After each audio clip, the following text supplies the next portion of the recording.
Hola, muy buenas tardes a todos y todas. Bienvenidos a la clase número 32, lectura de textos líricos, segunda parte. Oh, qué bonito. Ingreso al chat y leo cosas bonitas que me están diciendo.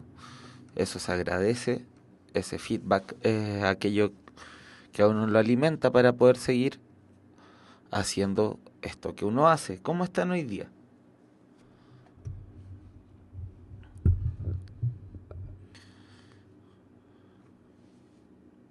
Están bien.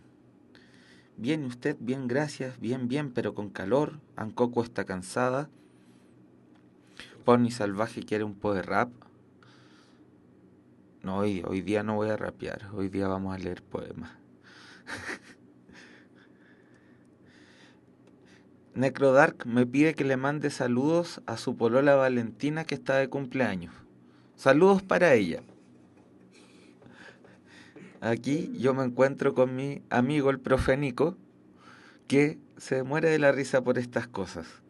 ¿Desde dónde nos están viendo hoy día?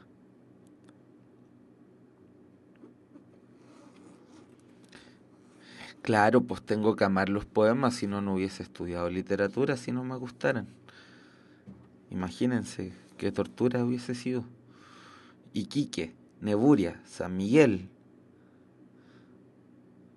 Cerrilorc, Iquique, Talca, El Castillo Ambulante, Ñuñoa, Antofagasta y Yapel. Napencuseí, por supuesto, dice Necrodark. Colina, Concepción, La Nube Voladora, Talagante, Talca, Temuco, Cerro de Licia en Valparaíso, el laboratorio del doctor Maquillero, todavía nadie había dicho ese lugar. Los últimos vestigios de la patrulla roja, que desde Dragon Ball hasta Dragon Ball Z no aparecieron. Me parece un acto de creatividad muy rescatable que se hayan acordado del doctor Maquillero. Del castillo de Ratimbun, yo veía el castillo de Ratimbun cuando era chico. Ya, estamos viendo textos líricos, ¿cierto? Ayer introdujimos los conceptos principales para poder abordar estos textos y empezamos a desarrollar la guía, que es parte de las nuevas guías que se realizaron este año, que son muy buen material realmente, y accedan a ellos, o sea, utilícenlo. Además de esta guía hay mucho otro material nuevo. Y entonces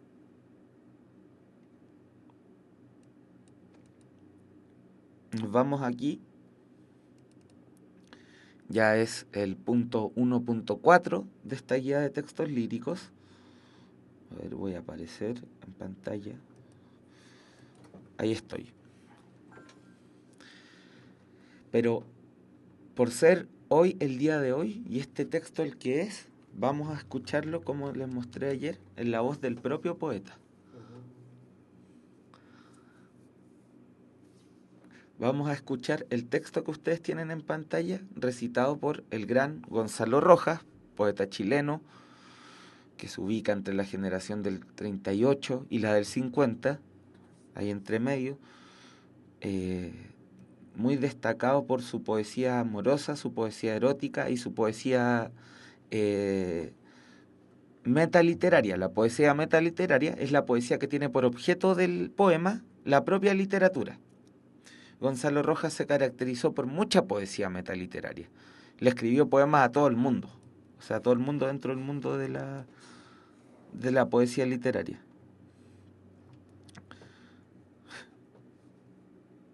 O sea, del medio literario.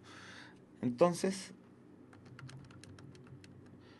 aunque a mí me encanta recitar en voz alta, ahora vamos a escuchar el poema leído desde la propia voz del poeta, para que nos podamos involucrar con la magia de su propia declamación. La declamación, para los que no conocen la palabra, es el acto de recitar poesía en voz alta.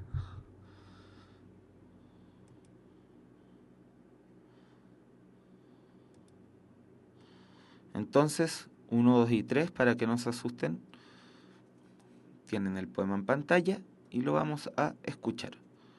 ¿Qué se ama cuando se ama, mi Dios? ¿La luz terrible de la vida o la luz de la muerte? ¿Qué se busca? ¿Qué se halla? ¿Qué es eso, amor? ¿Quién es? ¿La mujer con su hondura, sus rosas, sus volcanes? ¿O este sol colorado que es mi sangre furiosa cuando entro en ella hasta las últimas raíces? ¿O todo es un gran juego, Dios mío, y no hay mujer ni hay hombre sino un solo cuerpo, el tuyo, repartido en estrellas de hermosura, en partículas fugaces de eternidad visible? Me muero en esto, oh Dios, en esta guerra de ir y venir entre ellas por las calles, de no poder amar 300 a la vez, porque estoy condenado siempre a esa única que me diste en el viejo paraíso.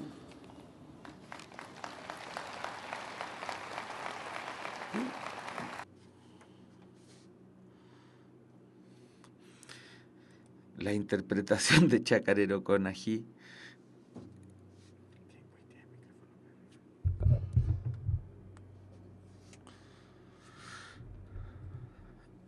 Está muy divertida, pero yo encuentro que este es uno de los poemas eróticos amorosos más bonitos que se han escrito en este país. Y yo no soy el único que lo piensa. La crítica internacional reconoció a Gonzalo Rojas, si se le dio el premio Cervantes. Ya, espero que se hayan concentrado en el poema y no solo en las tallas que lanzaron mientras sonaba. A mí me encanta cómo recita Gonzalo Rojas. Creo que, aparte que esa voz de hombre añoso, hablando cosas de joven, como si su espíritu amoroso fuese el de un joven de la edad de ustedes, siendo que cuando grabó eso era un hombre con muchos años, si se murió casi al llegar a los 100, me parece que es una cuestión maravillosa.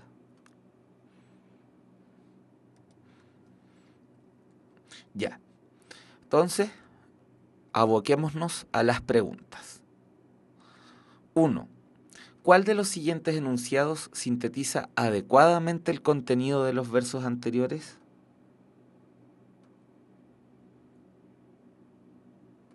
A. El lamento de un hombre separado de su amada. B. El canto apasionado hacia la amada del hablante. C. La soledad de quien no conoce la pasión del amor. D. Una reflexión religiosa en torno a la naturaleza del amor. E. La fascinación e incomprensión ante la naturaleza del amor.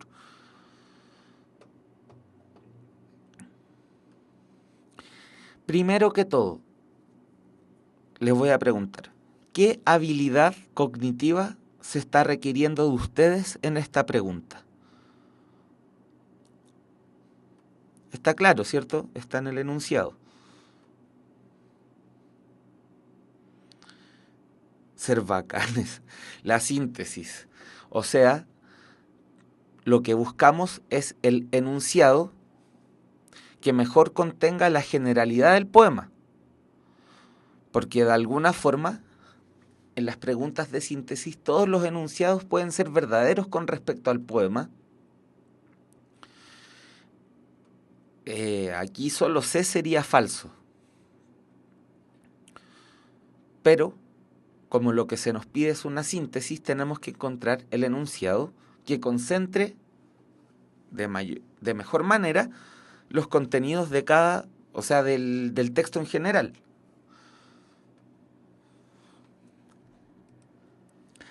Veamos la respuesta.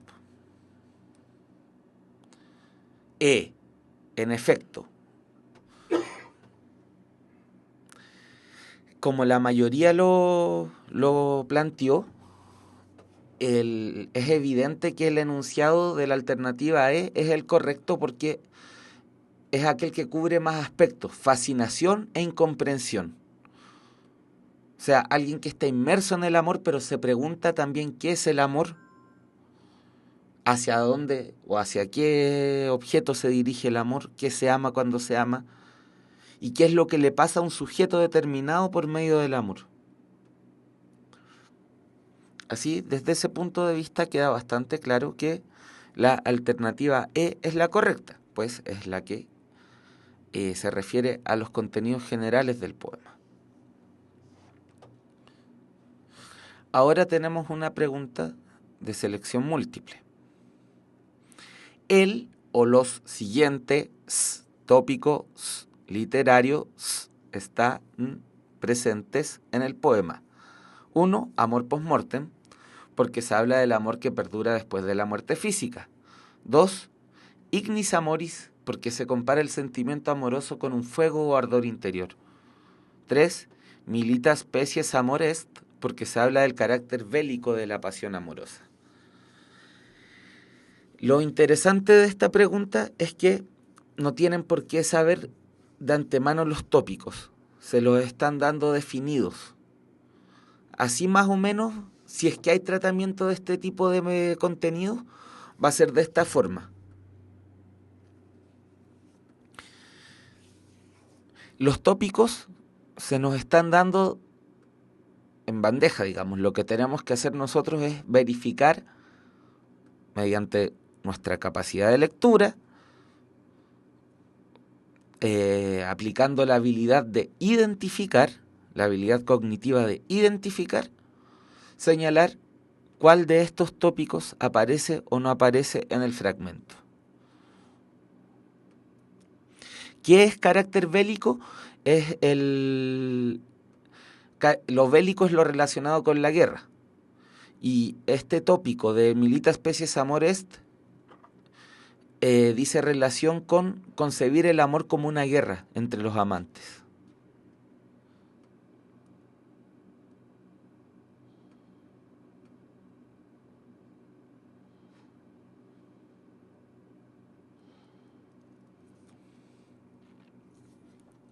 Si quieren podemos volver al poema.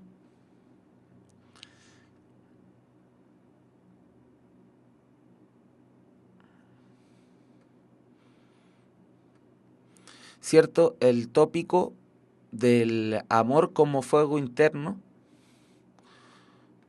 podemos verlo aquí, este sol colorado que es mi sangre furiosa. También me muero en esto, oh Dios, en esta guerra de ir y venir por las calles, de no poder amar. El amor es concebido como una guerra. ¿Está el tópico del amor como trascendencia de la muerte?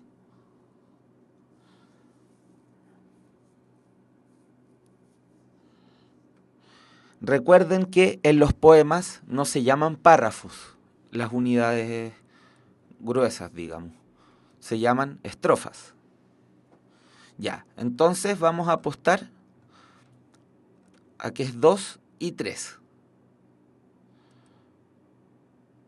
En efecto,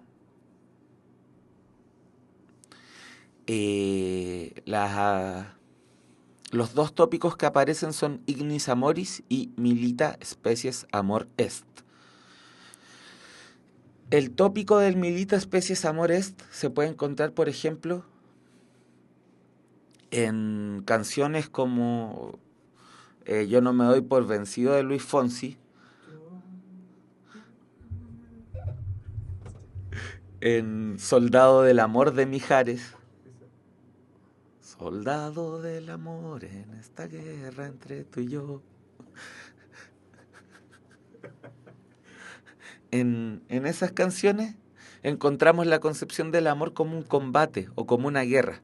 Ese es el tópico, militia species amor est. Para quienes les quedó una duda.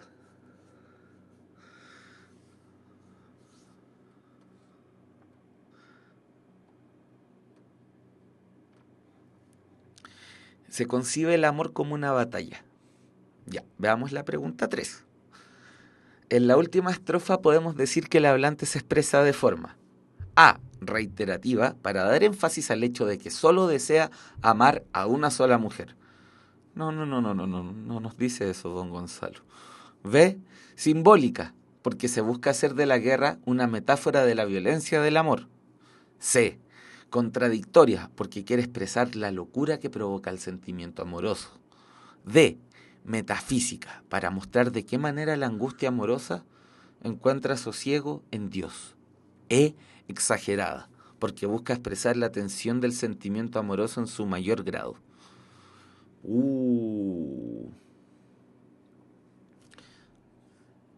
Vamos a volver, ¿cierto? ¿Cómo es eso de la estrofa y verso? Se los recuerdo de inmediato. Un verso es esta línea. Chum, chum, chum. Este es un verso. Aquí hay otro verso. Acá hay otro verso. Estas son unidades métricas. Es decir, están relacionadas con el ritmo del poema. Al final de un verso hay que guardar lo que se llama la pausa versal, aunque Gonzalo Rojas particularmente no es tan respetuoso de sus propias pausas cuando lee sus poemas.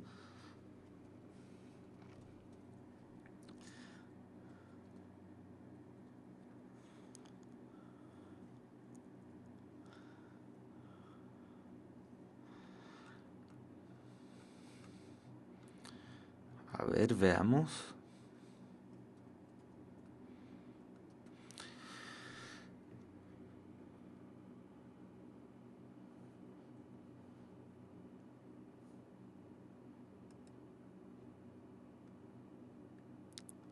En efecto, la respuesta, como dijo la mayoría de ustedes, es la alternativa E. La exageración está en esto, ¿cierto? De no poder amar 300 a la vez, porque estoy condenado siempre a una, siempre. Primero exagera diciendo que se muere,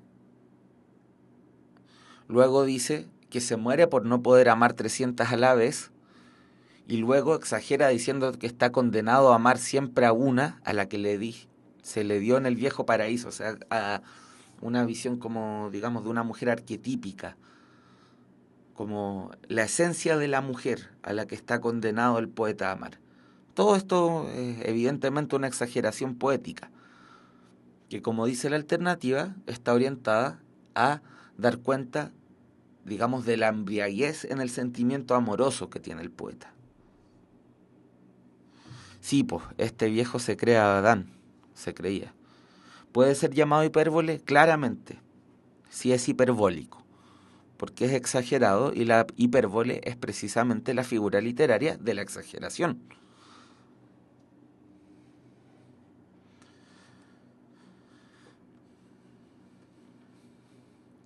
Miren, 4. Lee el siguiente fragmento. O todo es un gran juego, Dios mío, y no hay mujer ni hay hombre, sino un solo cuerpo, el tuyo, repartido en estrellas de hermosura, en partículas fugaces de eternidad visible. ¿Qué tipo de amor se expresa en estos versos? Erótico, trágico, efímero, idealizado, trascendente.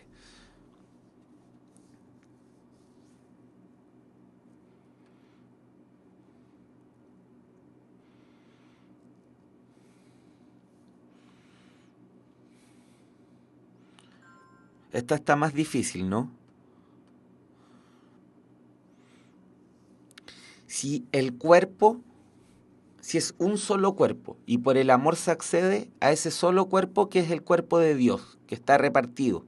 O sea, por medio del amor accedemos a Dios. ¿Qué tipo de amor sería? En efecto, la respuesta correcta es E, trascendente. En esos versos se puede concebir el amor como una forma de acceso a la divinidad. Esa concepción del amor es la concepción trascendente del amor.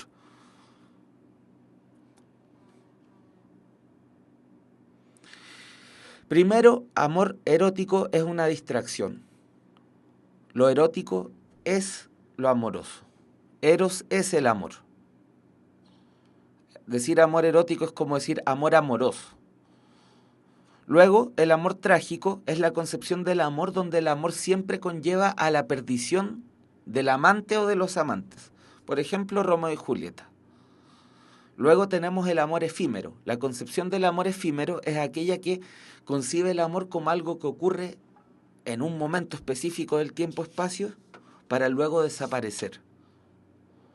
El amor como algo que no puede mantenerse, no puede perdurar en el tiempo. El amor idealizado, por otra parte, es el amor que se basa más en la concepción del amor que tiene el amante que en la realidad. Por ejemplo, los enamoramientos de Don Quijote, el enamoramiento de Don Quijote hacia Dulcinea.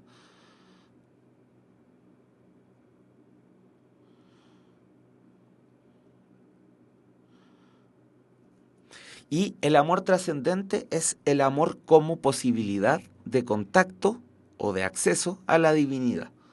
Por eso, la alternativa correcta es la alternativa E.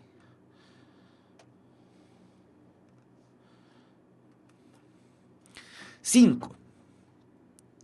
En la última estrofa, el verso que dice: esa única que me diste en el viejo paraíso, alude a o al A. La caída del hombre en el pecado original por culpa de la desobediencia de Eva. B. Deseo del hablante lírico por retornar al paraíso perdido desde el cual fue desterrado. C. Tópico literario del locus amoenus, porque nos habla de un lugar idílico para el amor. D. Un intertexto bíblico mediante el cual el hablante se compara con Adán y a su amada con Eva. E. Una protesta contra la divinidad por impedirle amar a muchas mujeres en lugar de solo a una.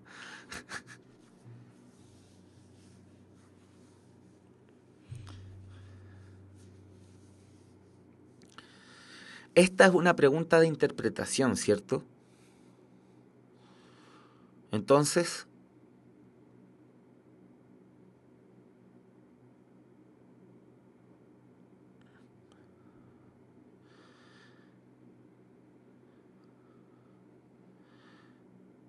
¿están seguros que es la E? ¿Ven en la última estrofa una protesta? ¿Podemos decir claramente que hay una protesta?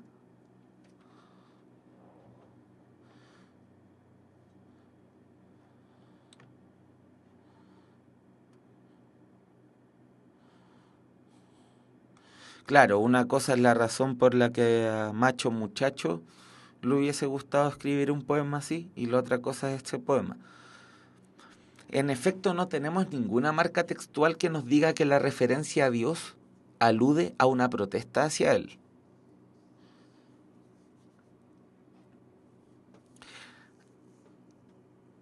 Hay una referencia bíblica. No está este contenido referido a la caída del hombre. Tampoco podemos visibilizar claramente que hay un deseo por retornar al paraíso perdido. Definitivamente no hay locus amoenus. En el locus amoenus se describe el paisaje. Aquí no hay una descripción de paisaje. Lo que tenemos es de un intertexto bíblico. Hay una referencia a la Biblia, que es una referencia literaria. No es religiosa ni moral, es literaria, es la referencia de un texto a otro texto. Por eso la A no es correcta. Sería como una intertextualidad. Es una intertextualidad.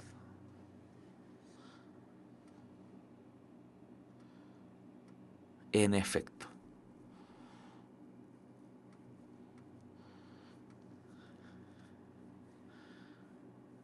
Para el locus amoenus es obligación de escribir, ciertamente. O sea, no sé si hay una obligación como que vayan a llegar los policías de los tópicos literarios a tu casa si escribes un poema de locus amoenus sin describir. Pero tradicionalmente el locus amoenus plantea una descripción del lugar, o al menos se hace referencia al paisaje.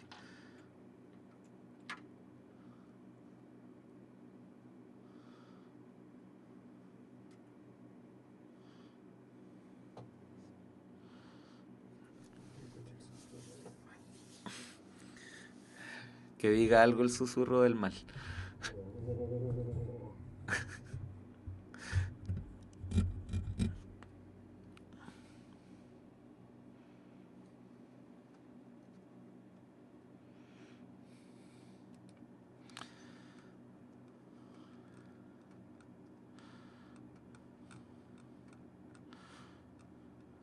Chum, pum, pum. Ya, esta pregunta está bien difícil, así que la voy a dejar planteada de pregunta desafío, no sin antes darles el siguiente mensaje.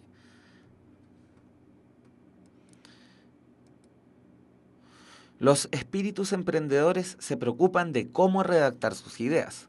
Universidad Mayor, la universidad para los espíritus emprendedores. Más información en umayor.cl. Y entonces dejamos esta pregunta planteada como pregunta desafío.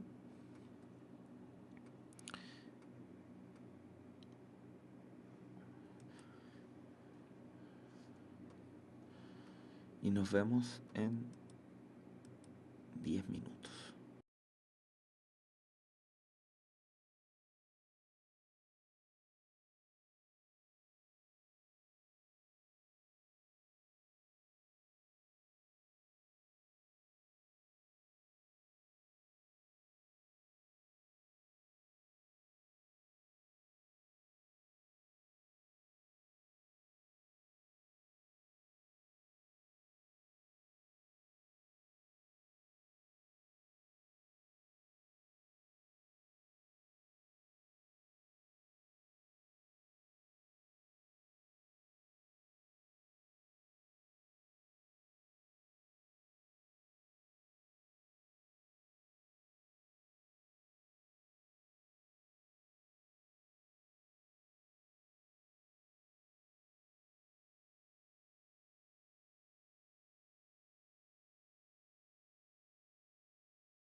80 veces nadie.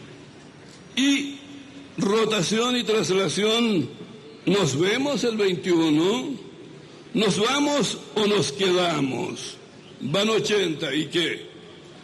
De nariz van 80, de aire, de mujeres velocísimas que amé, olí, palpé, de mariposas maravillosas del Cáucaso irreal, a donde no se llega tan fácilmente, porque no hay Cáucaso irreal.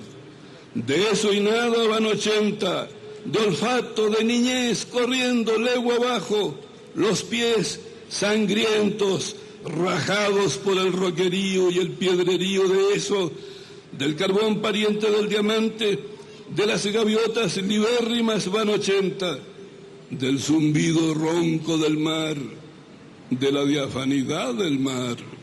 Habrá viejos y viejos, unos vueltos hacia la decrepitud y otros hacia la lozanía. Yo estoy por la lozanía. El cero uterino es cosa de los mayas. No hay cero ni huevo cósmico. Lo que hay en este caso, y que se me entienda de una vez, es un 8 carnal y mortal, con mis orejas de niño para oír el mundo. Un 8 intacto y pitagórico. Mis hermanos paridos por mi madre fueron 8. Los pétalos del loto, la rosa de los vientos, lo innumerable de la eternidad, mi primer salto al vacío desde el muelle de fierro contra el oleaje. Ahí voy, difícil, 8 mío, nadar con este viejo a cuestas. Bueno, y si muero, el cero ya es otra cosa, y eso se verá si es que procede el mérito del resurrecto. La apuesta es ahora, ese ahora libertino, cuando uno todavía echa semen sagrado en las muchachas y no escarmienta, construye casas, palafitos airosos construye para desafiar al esqueleto, viaja, odia la televisión, vive solo en su casa larga de Chillán de Chile, unos 70 metros de nadie, cuida las rosas, acepta las espinas, se aparta al diálogo con su difunta, rema en el aire a lo galeote como antes, todo en él es antes, el encantamiento es antes, el sol es antes, el amanecer, las galaxias son antes. Así las cosas, entonces vemos el 21, los verdaderos poetas son de repente, nacen y desnacen en 4 líneas y nada de obras completas.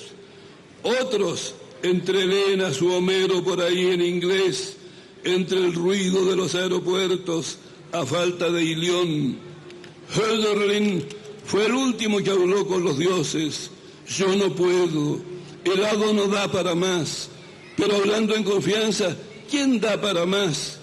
¿El aquelarre de los nuevos brujos de la física? ¿El amor? ¿Pero qué se ama cuando se ama? ¿Las estrellas? Pero ¿quiénes son las estrellas profanadas como están por las máquinas del villorrio? Lo irreparable es el hastío. Punto.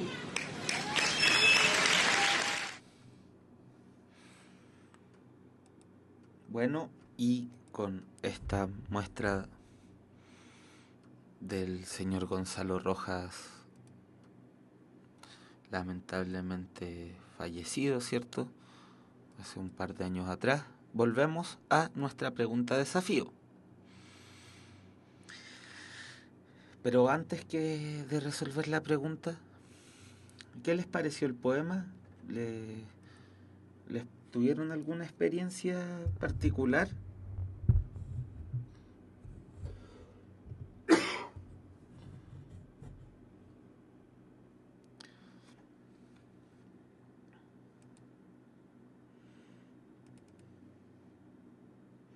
A mí me parece un poema francamente hermoso, que se ocupa de todos los grandes tópicos de la poesía, finalmente la relación del poeta con la eternidad y con lo trascendente. Bueno, podemos decir, con respecto al poema que se ama cuando se ama, ¿cierto? Podemos decir que a lo largo del poema, predomina una tensión entre fugacidad y eternidad, la vida y la muerte, la guerra y la paz, lo carnal y lo espiritual, o el bien y el mal.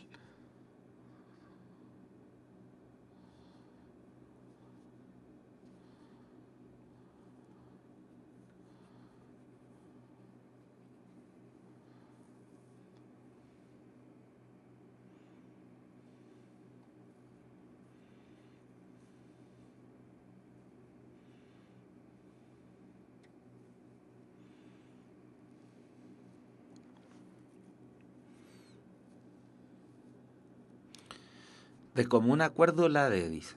A ver, veamos. Efectivamente, la respuesta correcta es la D.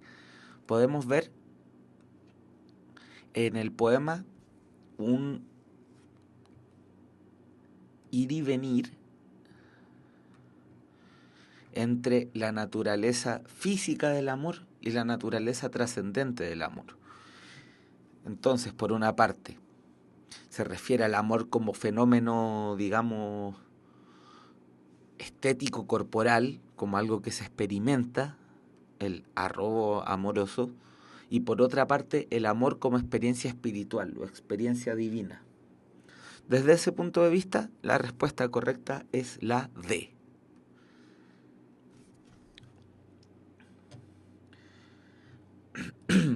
Ahora, estaba buscando entre los ensayos anteriores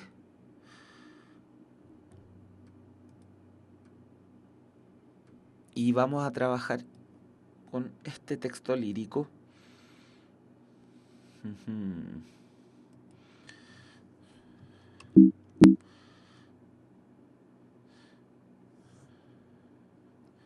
Visualizar. Anda arriba, visualizar. Ahí está. Anda arriba, visualizar.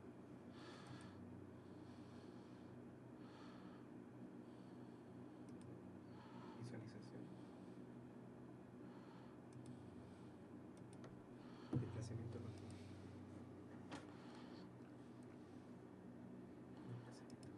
Sí, eso le puse.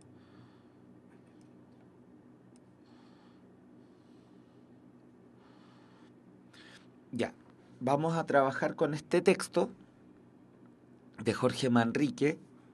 Es un texto lírico del siglo XV, correspondiente a la última poesía medieval española.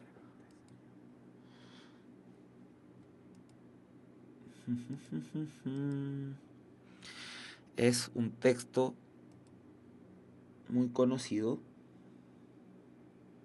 que se llama Coplas a la muerte de su padre. Leámoslo en voz alta.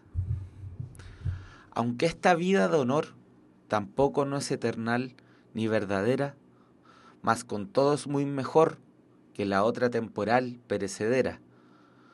El vivir que es perdurable no se gana con estados mundanales, ni con vida deleitable en que moran los pecados infernales. Mas los buenos religiosos gánanlo con oraciones y con lloros, los caballeros famosos con trabajos y aflicciones contra moros. Y pues vos, claro varón, tanta sangre derramasteis de paganos, esperad el galardón que en este mundo ganasteis por las manos. Y con esta confianza y con la fe tan entera que tenéis, partid con buena esperanza que es otra vida tercera ganaréis.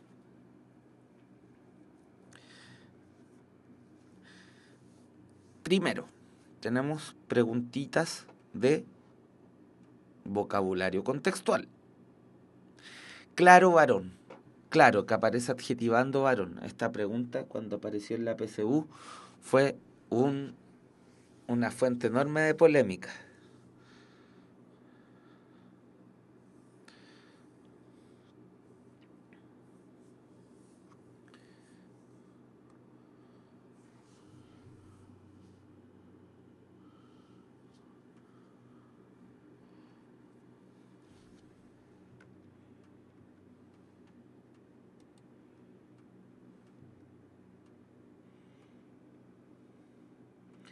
A ver. La inseguridad hasta me llegó a mí mismo. Es realmente una pregunta muy difícil. Qué bueno que no me tocó dar esa prueba.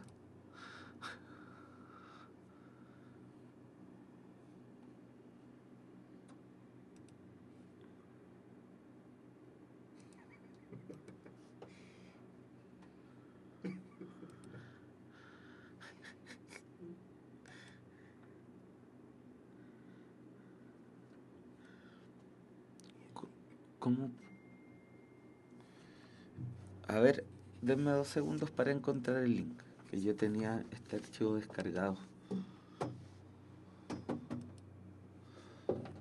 Esta es la del año 2013. Sí, el proceso de admisión 2014. Chum, chum, chum.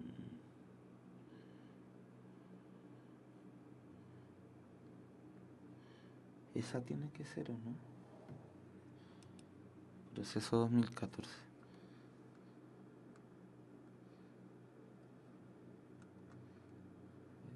Aquí, chum.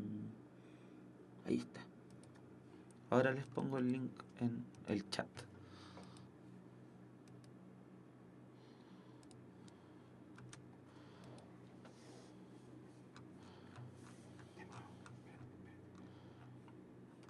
Está bloqueado el...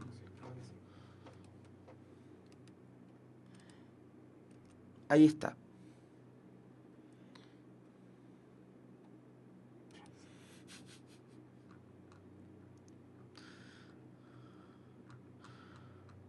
¿Pueden ver el link?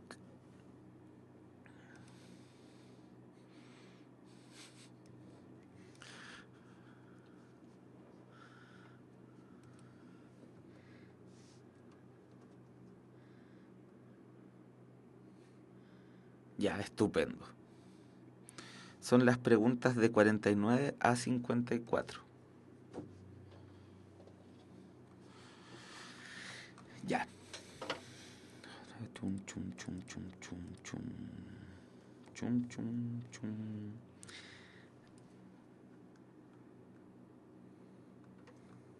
La respuesta correcta es ilustre. Ahora bien, yo creo que con esta pregunta el DEMRE se pasó. Porque la verdad es que por contexto podemos sacar que este sujeto que derramó sangre de paganos es una persona que merece reconocimiento, pues ha adoptado la vía de la guerra contra los infieles, o sea, no los infieles, contra, ¿cómo dice aquí? Contra los moros y no y los paganos, esa es la palabra que estaba buscando. Entonces, combatiendo a los paganos, se gana la condición ilustre. Entonces, por contexto podemos sacar que claro, es ilustre. Pero en realidad, sí,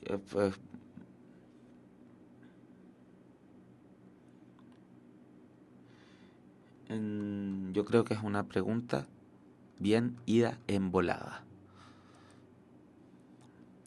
Luego, tenemos entera, y con la fe tan entera que tenéis.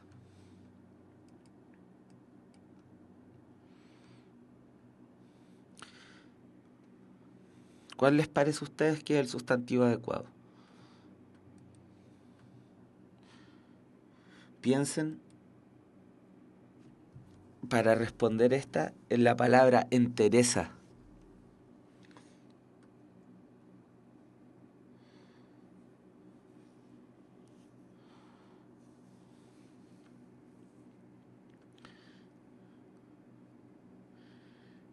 ¿Qué es una persona con entereza?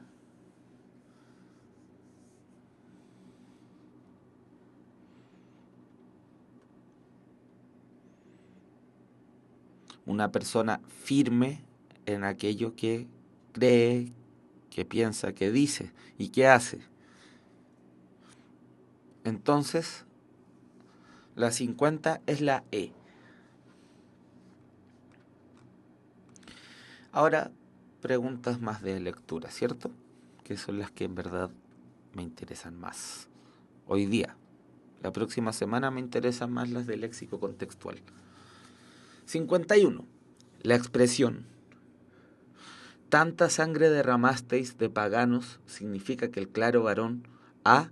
mató a todos sus enemigos, B. sometió a indefensos, C. fue un hombre muy admirado, D. combatió a los enemigos de su fe, E. tuvo acciones reprobables. Es una pregunta de interpretación. Lo que tenemos que hacer aquí es descartar las interpretaciones que sobreinterpretan, es decir, que le añaden contenidos que el texto no nos está manifestando.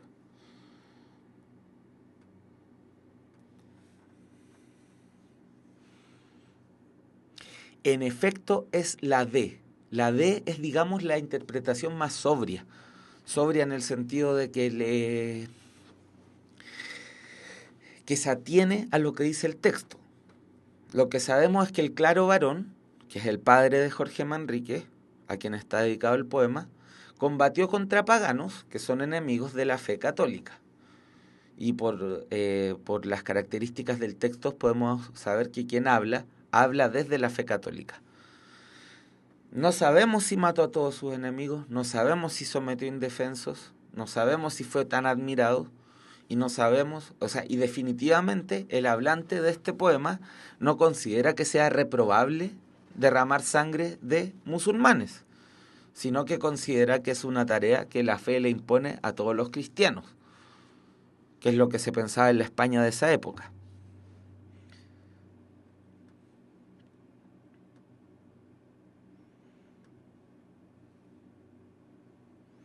Entonces la respuesta correcta efectivamente es la D. Veamos, 52. ¿Por qué la vida de honor tiene mayor valor que la vida temporal? Podemos volver al poema luego, pero el hablante establece que hay 3 vidas.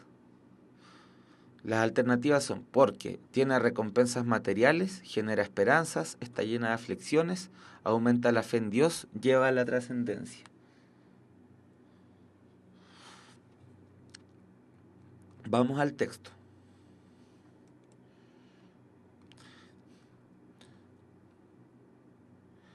Hay 3 vidas. Está la vida de honor, está la vida perecedera y el vivir que es perdurable.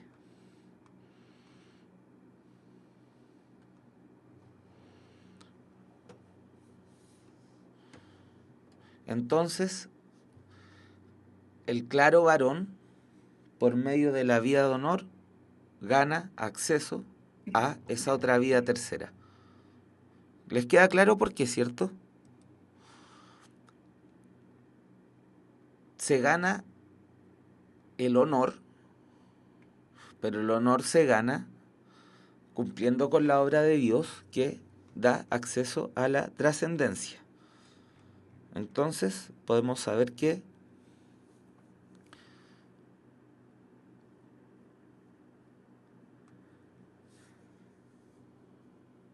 E es la correcta.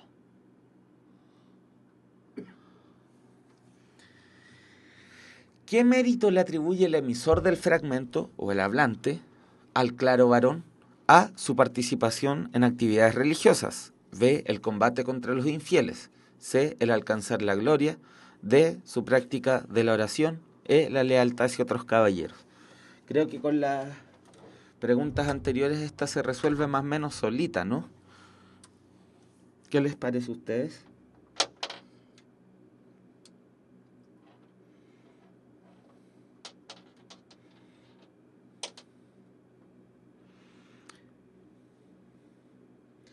En efecto, es la B de Behemoth, ¿o no? Necrodark.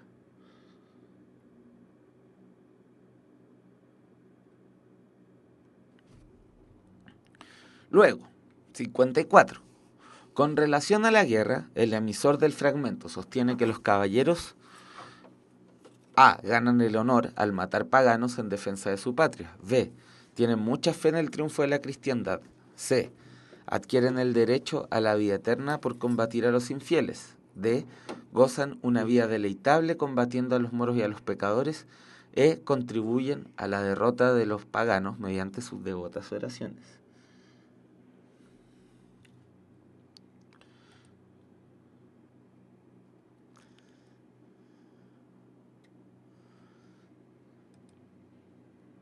En efecto, la respuesta correcta es C.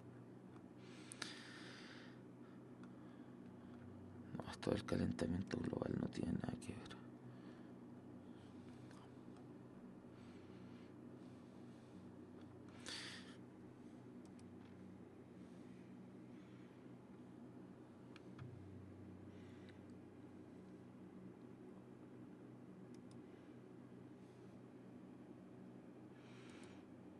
Bueno, chicos y chicas, hemos realmente empleado buena parte del material para el que estaba destinado a estas clases, porque ha sido muy fácil y grato avanzar con ustedes. Entonces, vamos a jugar, como hicimos alguna vez, a hacer preguntas.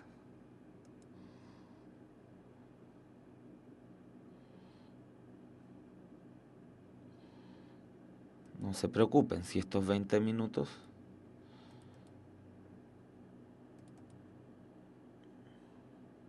son de ustedes. Chum, chum.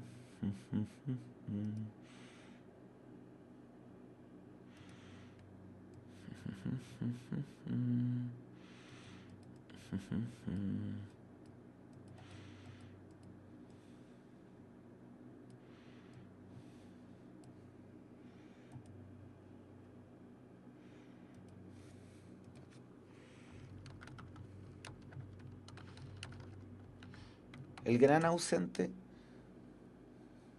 a ver, de estas clases.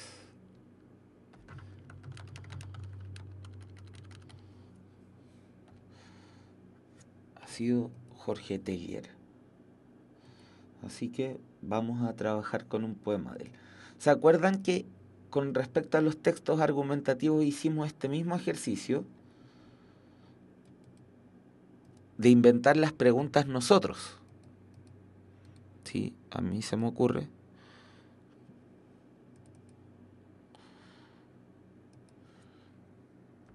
Que ahora podemos hacer lo mismo.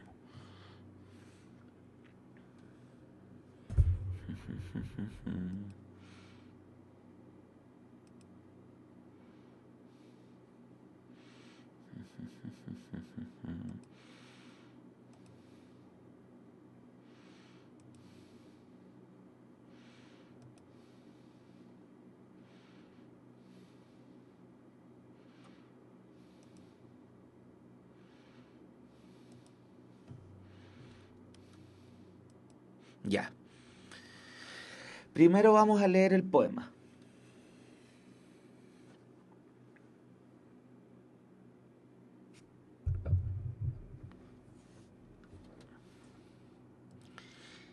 Imitando un poeta de principios de siglo, de Jorge Teillier. He recorrido tan pocos caminos y he cometido tantos errores. Risible vida, risibles contradicciones. Así fue y así será siempre. Me entristece mirarte. Otros labios desgastaron el calor y el latido de tu cuerpo. ¿Qué importa? ¿Qué importa que caigan sin sentido tantas lloviznas muertas? No las temo. No temo el moho ni la podredumbre amarillenta. No nací para una vida dulce y una sonrisa. El patio de la casa está sembrado de los cerezos color dosamenta. Sí, elegí el invierno y el marchitarse sin ruido no debe entristecer a nadie.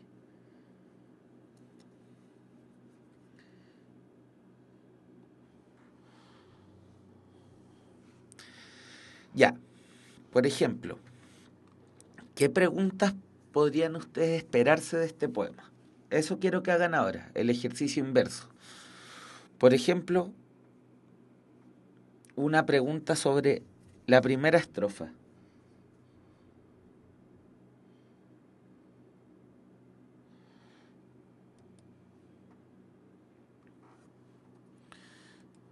Una síntesis local.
Eh,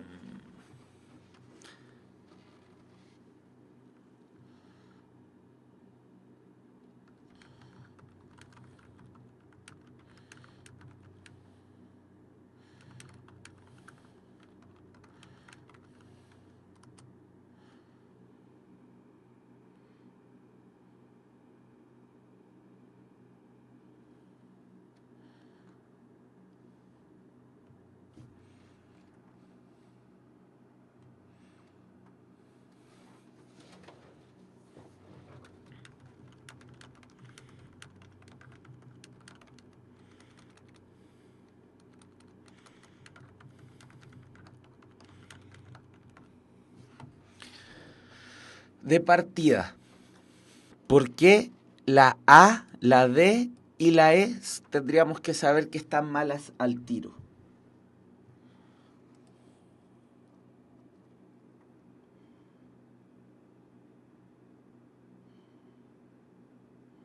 Oh, me gusta harto lo que ustedes están discutiendo. Están hablando de los cerezos color de osamenta. Son cerezos blancos.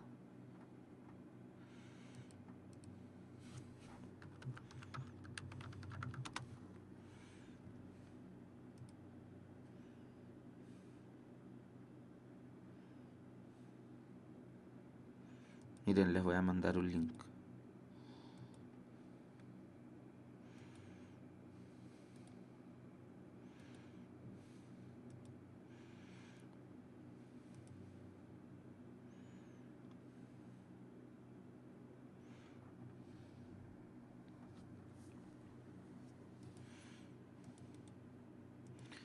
La osamenta son los huesos.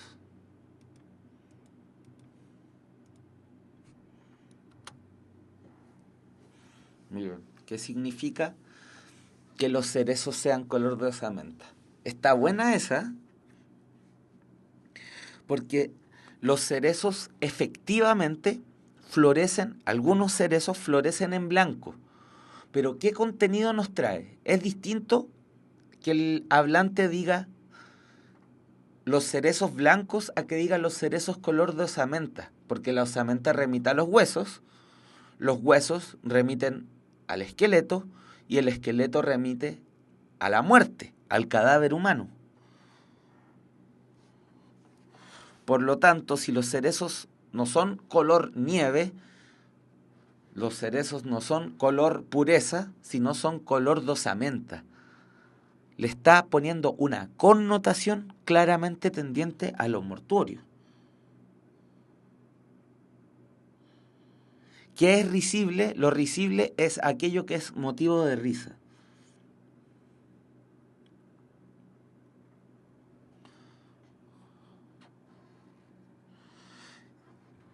Ya, pues, pero quiero que me respondan. ¿Por qué la A, la D y la E están malas por principio, por planteamiento? Si lo hice con trampa. Tienen un problema terminológico. ¿Cuál es ese problema terminológico?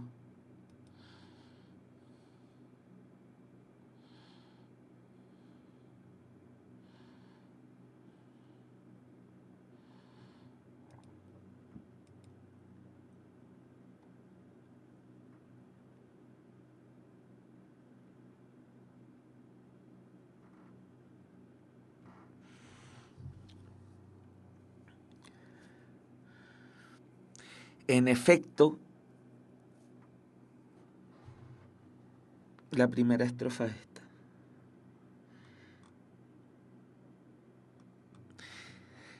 Quien habla en un poema no es el poeta, el poeta es el autor real, pero el término teórico que ocupamos, y lo vimos ayer, es hablante lírico.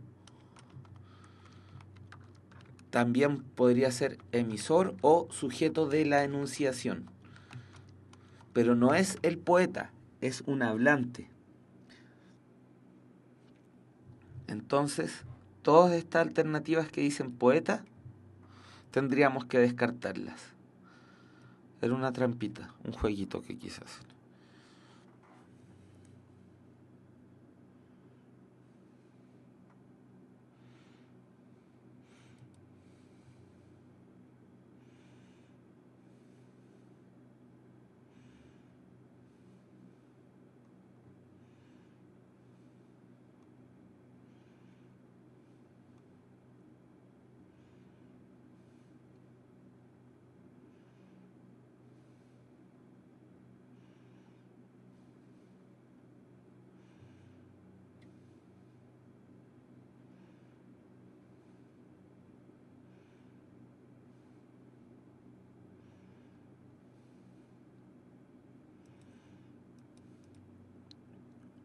La respuesta es la D. O al menos eso es lo que yo creo. Porque yo la hice. Y ustedes me vieron haciéndola. Pero es una...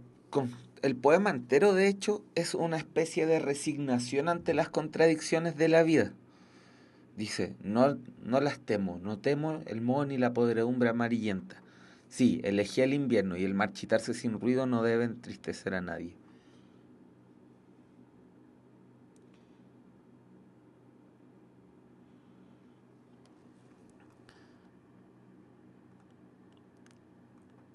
¿Qué preguntarían ustedes desde este poema?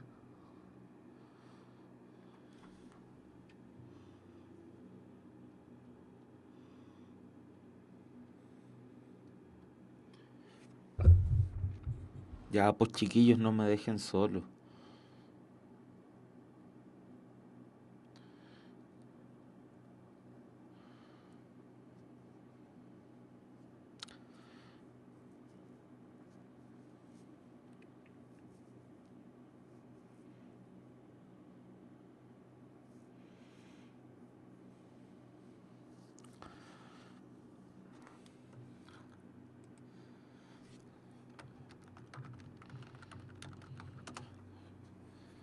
Están hablando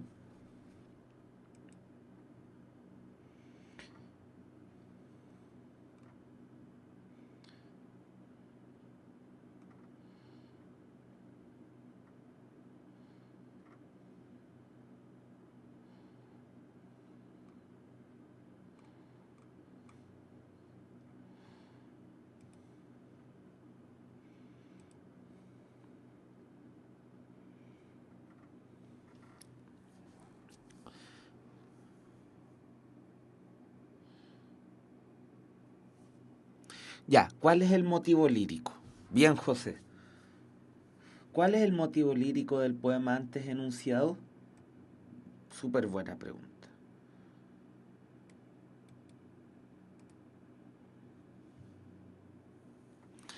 Necrodark planteó otra buena pregunta.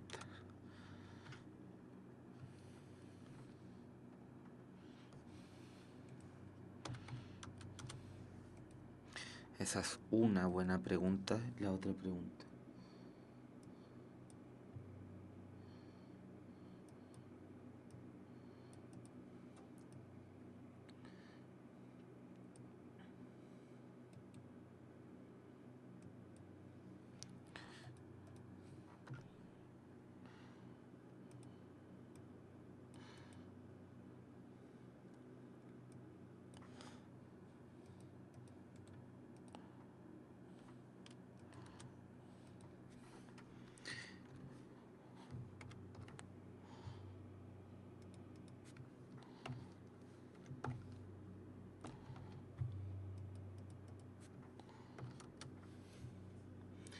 Y la que planteó Jesús 95.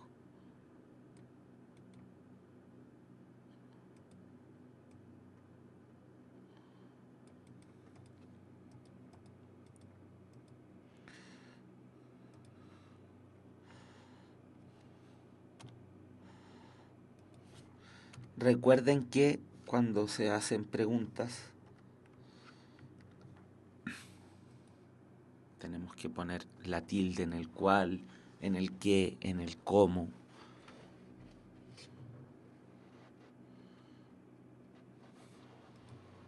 Ya. ¿Cómo responderían las preguntas que están planteadas en la pizarra? Que han sido creadas por ustedes mismos.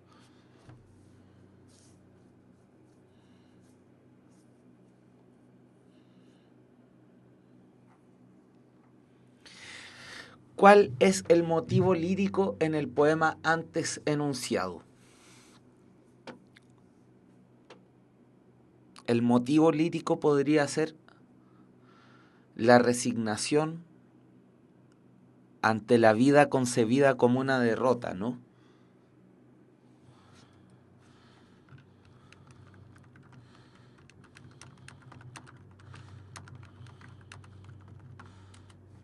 La segunda pregunta. ¿Cuál es la actitud del hablante lírico al decir, ¿qué importa que caigan sin sentido tantas lloviznas muertas?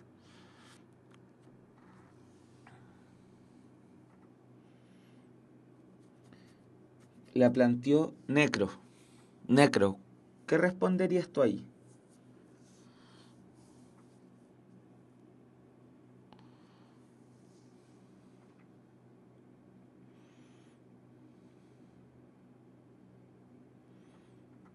Braulio dice, la caída del hombre ante la derrota. Bien. En el motivo.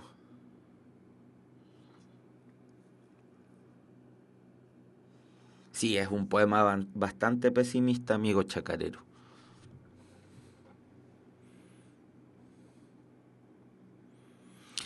La actitud lírica, recordemos, es carmínica, apostrófica o enunciativa.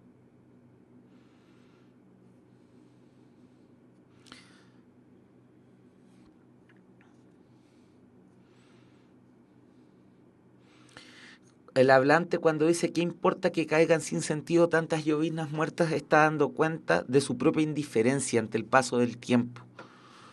Es decir, no está hablando de su propia interioridad. Por lo tanto, tendríamos que decir que la actitud es carmínica. ¿Por qué se llama carmínica o de la canción? Porque el referirse al yo, viene de la tradición del canto. Es como, hoy me siento muy triste porque el tiempo pasa. Y uno barre la casa y canta, oh, que pasa el tiempo y yo no he hecho nada. No sé, po. Entonces es una actitud carmínica. Recuerden, la carmínica es cuando se está hablando del yo. La apostrófica es cuando hablas a un tú. Por ejemplo, me entristece mirarte. Otros labios desgastaron el calor y el latido de tu cuerpo. Solo en esta parte tenemos una actitud apostrófica. Y la enunciativa es cuando se habla del mundo. Por ejemplo, acá. O de lo eso. No necesariamente del mundo, pero de algo que está en tercera persona.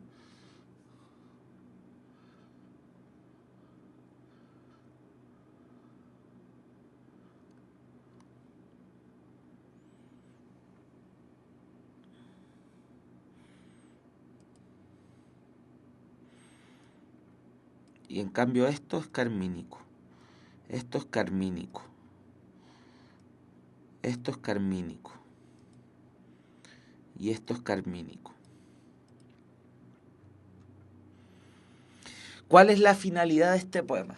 Esa pregunta que hizo Jesús es una pregunta que puede ocasionarnos muchos problemas. ¿Por qué alguien va a escribir un poema?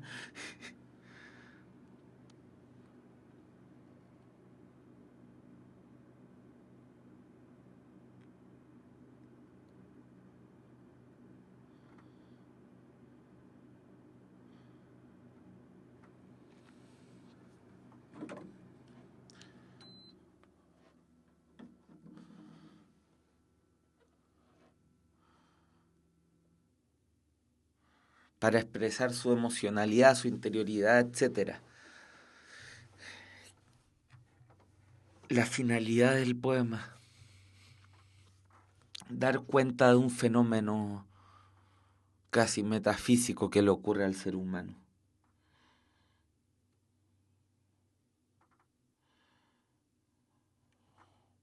Bueno, ha llegado la hora y antes de irme les voy a dar un mensaje. Los espíritus emprendedores buscan más puntos de vista, como en la poesía, ¿cierto? Que nos permite tener muchos puntos de vista frente a las cosas. Puntos de vista nuevos, rupturistas, innovadores. Universidad Mayor, la Universidad para los Espíritus Emprendedores. Más información en umayor.cl. Y habiendo dicho esto, entonces terminamos la clase del día de hoy. Nos vemos en la próxima clase, pues. Que estén muy bien. Nos vemos.